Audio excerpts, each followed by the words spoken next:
obrigado por aceitar o convite de fazer a entrevista com a gente. Queria te perguntar um pouco sobre a temática que você trouxe na palestra, né? Sobre essa massa de trabalhadores desempregados, subutilizados, enfim, trabalhadores expropriados em condições muito duras, e que efeito isso tem no conjunto da classe trabalhadora, né? Esse grau tão alto, né, de precarização, de expropriação do trabalho. É uma longa questão, eu vou tentar ser breve, rápida. Capital é uma relação social. É uma relação social. Capital não é uma coisa. Uma relação social entre riqueza social roubada ou apropriada privadamente e riqueza social produzida pela classe trabalhadora, concentrada nas mãos de uma classe dominante, capitalista, e que precisa valorizar essa massa de riqueza roubada, apropriada, ou massa de mais valor, trabalho passado, precisa valorizar. E de outro lado, portanto, só valoriza extraindo mais-valia ou mais-valor da classe trabalhadora. Então eu venho trabalhando há bastante tempo exatamente com essa interface, de que não é possível entender o processo de centralização e concentração do capital sem enfrentar o processo de produção massiva de expropriados, de trabalhadores que precisam vender força de trabalho. Que é uma questão que só se torna tão aguda no mundo e no Brasil a partir dos anos 70, no mundo principalmente a partir dos anos 90 e da entrada massiva da China, como uma massa de trabalhadores de grandes proporções, apesar da China ser diferenciada. Por um lado, a expansão capitalista promove a expropriação, promove massas de trabalhadores, ela vai se apropriando das terras, vai se apropriando das águas, dos ares, das florestas, da água do mar, da água doce, etc. Ela vai se apropriando por um lado, de outro lado ela vai explorando trabalhadores que ela já explorava crescentemente, e de outro, na medida que essas duas coisas se encontram em massas de trabalhadores completamente expropriados, trabalhadores já sob contrato, quando isso se encontra sob esse influxo do capital, isso significa novas formas de expropriação, que é a expropriação de direitos, é a redução dos trabalhadores que tinham conseguido impor algum limite ao capital, é a perda, o recuo desses trabalhadores para a condição de meramente expropriado. Isso significa que a gente está lidando com um processo que é histórico, a expansão do capitalismo, não é um processo fixo, não é simplesmente a obediência a uma lei, embora tenha leis tendenciais, é histórico porque na medida em que ele se expande e essa massa cresce, etc., uma série de outros, de novas determinações nascem e a gente precisa dar conta delas. No nosso caso, torna a tua pergunta, quem é essa classe trabalhadora? Se é uma massa trabalhadora, eu não tenho uma resposta completa. Eu acho que tem muita gente pesquisando isso, pesquisando de muitas áreas. Mas o que eu vejo é que a gente tem uma classe trabalhadora já composta, que construiu ao longo dos seus processos de luta e de enfrentamento uma consciência clara de classe trabalhadora, etc. E que foi minada ao longo, principalmente das 3 últimas décadas, pela emergência por demissões crescentes, por expropriações, expropriações de direito, e, portanto, por uma massa de trabalhadores sem direitos que não se reconhece como trabalhador, mas depende do trabalho para existir. A gente está diante de um aumento gigantesco, eu diria, do conjunto das classes trabalhadoras. Mas esse aumento gigantesco ainda não tem como resultado um aumento na mesma proporção das formas de organização. No entanto, tem sim efeitos no sentido de manifestações. Essa massa trabalhadora manifesta. Essa massa trabalhadora tem limites. Essa massa trabalhadora não é mais fácil nunca foi fácil, mas ela não é mais controlável por dentro do sistema precedente, que é o sistema do contrato de trabalho, e a gente está assistindo subir a violência para a contenção das duas, né? Tanto da classe trabalhadora ainda com direitos, quanto dessa classe trabalhadora sem direitos. Acho que isso aí é um inquietante, que eu acho que é, digamos, que tem um chão social para a expansão do proto-fascismo no mundo, esse é um deles, que a gente tem que estar atento. E ele é junto com centralização e concentração da propriedade do capital. Acho que aí a Sara e o Marcelo Carcanholo mostraram bem. E que eu venho alertando para o fato de que essa centralização e concentração envolvem que a definição que a gente precisa ter para a classe dominante, para suas divisões, tem de levar em conta esta característica hoje, não apenas as características precedentes. É simples, assim, mas é um desafio gigantesco. E essa centralização e concentração dos capitais, né, que você citou, você sempre comenta junto que os capitais precisam continuar extraindo valor, né? E que, portanto, há uma fusão pornográfica, né, das frações industriais. Isso. Acho que se puder comentar um pouco sobre isso, porque muitas vezes a gente fica na ideia de combater um capital rentista, um capital financeiro, né, como se a saída fosse, então, um capital produtivo que não aparece mais, né? Exato. Você tocou num nervo que eu venho denunciando e tentando mostrar que não, por mais que a gente tenha de entender os mecanismos pelos quais os grandes capitalistas vão tentar fazer processos de capitalização, valorização, etc., e se apresentam como não mais precisando da classe trabalhadora, não existe capital sem trabalho. Capital é uma relação social entre trabalho passado por um lado e extração de trabalho vivo, de sobretrabalho do trabalho vivo. Então, portanto, é a nossa tarefa identificar as formas de extração de valor. Algumas delas são muito evidentes hoje, que é a industrialização da escola, um complexo industrial de primeiro porte, onde o trabalho vai sendo o trabalho docente e os trabalhos que ocorrem no interior da história vão sendo reconfigurados para essa industrialização. A outra são as formas de trabalho que o Ricardo Antunes chama de trabalho sem formas, né? De trabalho sem nenhum direito de ser encontrado, sem passar por mediação jurídica ou relação aparentemente de trabalho, como o Uber e o conjunto das plataformas, porque não é só o Uber, que muitas vezes as pessoas só observam o aspecto imediato. Não, isso não é contrato de trabalho, é um aplicativo. Não é um aplicativo, é uma mega concentração da propriedade que é capaz de controlar cada motorista, cada minuto, cada percurso, concentrar a extração de maior valor automaticamente no fim de cada atividade, 25%, que é o caso do Uber, que era lá em cima, contornar as legislações dos estados para a remessa dessa massa de dinheiro para paraísos fiscais, devastar as legislações urbanas dos municípios nos quais eles entram, porque eles vão destruir tudo isso, e se apresentar como a salvação para a situação daqueles que estão sem trabalho. Então, ao mesmo tempo diz que não é trabalho, mas a salvação dos que estão sem trabalho. Peguei o exemplo do Uber porque eu estudei, mas são muitos, não é um exemplo. E a gente vai tendo isso dentro das escolas, vai tendo isso dentro dos hospitais, vai tendo isso dentro dos centros de pesquisa, isso vai se multiplicando, uma relação de extração de maior valor que, por enquanto, está eliminando os direitos associados ao contrato de trabalho. E é impressionante como isso vai se apresentando em diversas categorias, né?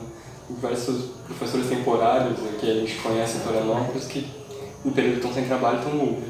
Exatamente. Tanto hoje não tinha nenhum Uber aqui, mas normalmente costuma ter.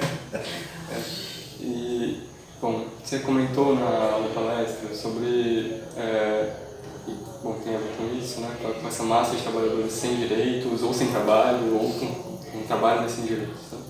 Né?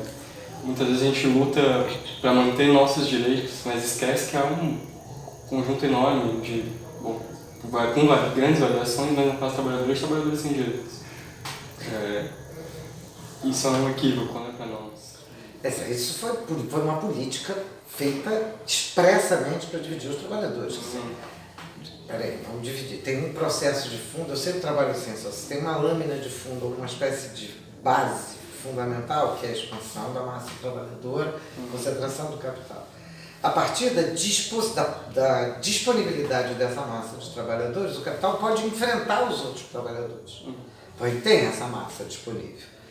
Ela está passível de ser explorada por ele. No começo não era no mesmo território, ele tinha de sair. E até hoje ele tem de sair para explorar em outros locais. Mas o resultado é o mesmo. A partir de um determinado momento onde isso ganha densidade, a luta passa a ser mais direcionada, mais organizada. A dominação capitalista começa a tentar conter todas as formas pelas quais os trabalhadores com direito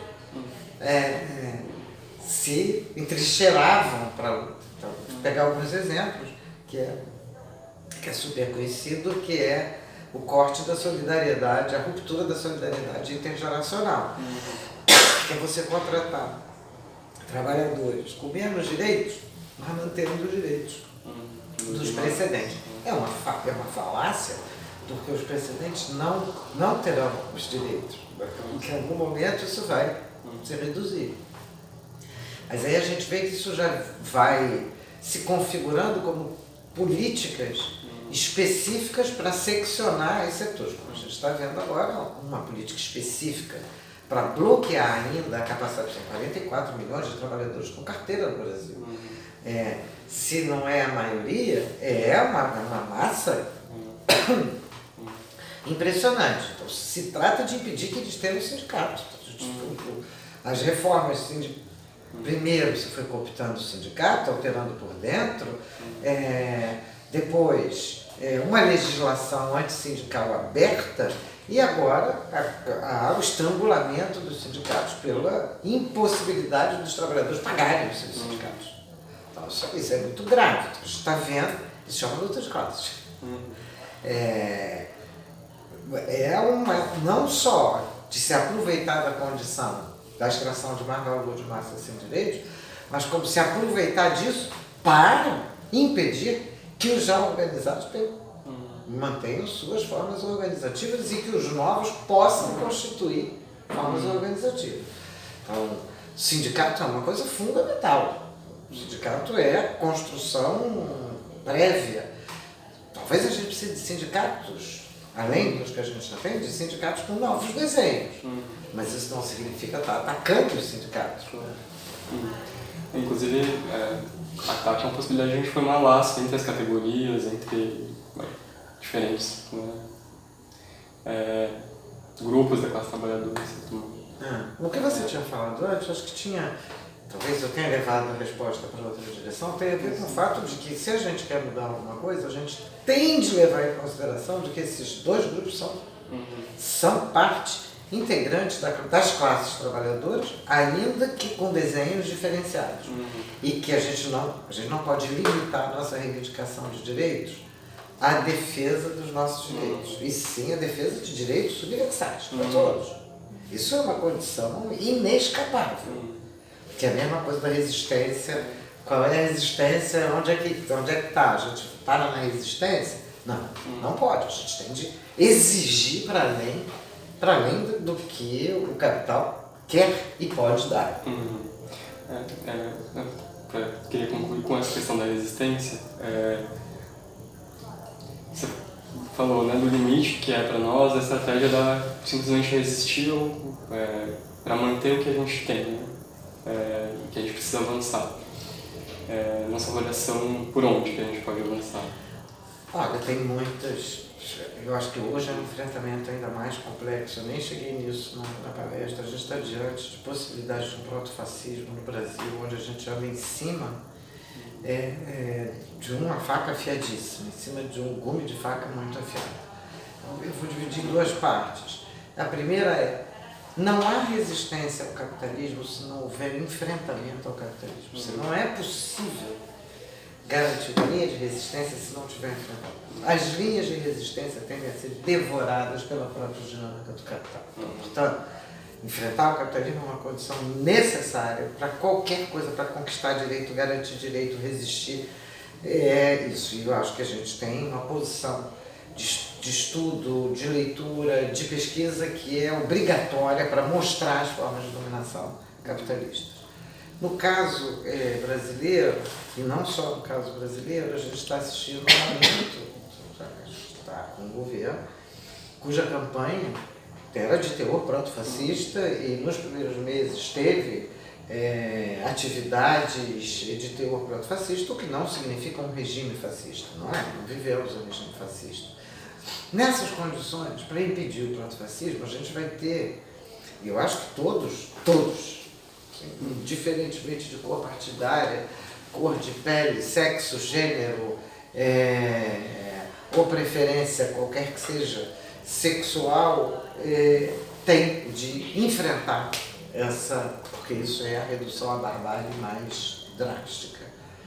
Porém, portanto, vai todo mundo nesse enfrentamento.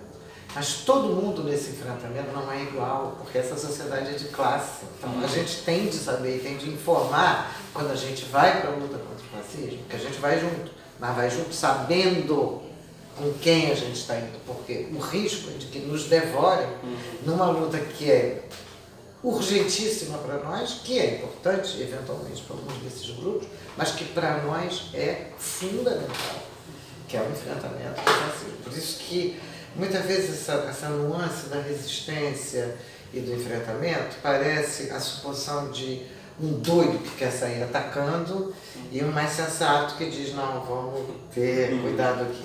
É verdade que tem doido que quer sair atacando e é verdade que tem os sensatos que querem ficar no cantinho e não se exporem. Mas o que eu estou tentando dizer é que qualquer luta para qualquer conquista para as classes trabalhadoras do capital dependem de enfrentamento ao capital. E esse enfrentamento é prático, é intelectual, é organizativo, é cultural, é social e é de sociabilidade. Depende de propor direitos universais também. Lógico. Vai depender, a gente vai ter de... O que está sendo feito é uma ação brutal de encolhimento de tentar encolher as universidades para dentro de limites muito estreitos. E é bem interessante saber que a luta pela defesa da universidade pública saiu de dentro da universidade. Se ficar lá dentro, discutindo com o ministro, e não for enfrentar o capital na rua, não vai. Não tem nem, ela nem se configura. Mas agora ela precisa estar atenta, porque junto com ela vem outros setores. A massa dos estudantes, dos professores estão na rua, mas junto com ela vem outros setores. É para desprezar, atacar esses outros setores? Não, é só para saber. Atenção, a gente tem de formar, eles formam os quadros deles, eles têm um monte de aparelhos privados de hegemonia formando. O capital forma seus quadros. Nós temos de formar os nossos. Mas pensando nessa lógica, por exemplo, a pauta da defesa das universidades, né? Talvez a gente só defenda ela propondo expandir ela ainda mais. É lógico. Porque simplesmente não só a universidade. A gente precisa da educação pública, universal, gratuita e laica em todos os níveis. A educação é nossa pauta, não pode ser a pauta da burguesia, não pode ser a pauta do empresariado. A universidade é fundamental, não só a universidade, é o conjunto da educação. A gente tem de tomar cuidado para a gente não ficar na nossa bolha. A nossa luta é pelo conjunto da educação. A próxima, 14 de julho, a gente tem que estar com os pais de escola pública, tem que estar com os pais do ensino médio, tem de estar com os pais de cursinho pré-vestibular. Com os trabalhadores que não conseguem se aposentar também. Exatamente. A nossa pauta não pode ser a pauta da defesa do nosso espaço, não só lá para dentro e por dentro, tem de ser dos direitos, de fato. A educação pública está estrangulada pelo empresariado. No Brasil, o empresariado está mandando em tudo. Então tá. Então, para a gente encerrar, uma mensagem da perspectiva para a greve geral do dia 14, se você puder deixar para nós. Eu acho que acabei de fazer a convocação. Eu fiz o panfletão a partir da universidade, mas eu acho que a próxima greve geral é de todos os setores contra, que é um roubo dos recursos dos trabalhadores para redirecionar esses recursos para as classes dominantes. Então, portanto, essa reforma da Previdência é uma catástrofe, mas é uma catástrofe brutal. Nós vamos lá simplesmente para defender os nossos direitos. Nós temos de ir lá com o compromisso de defender, acabar com essa reforma da Previdência, mas, para além disso, entrar imediatamente com a luta por uma Previdência, aí sim sem privilégio de empresariado, sem privilégio e não contribuinte que contribuiu a vida inteira e que está pagando. Acho que aí a gente tem uma boa luta pela frente. Então tá, Virginia, obrigado. Dia 14 está lá.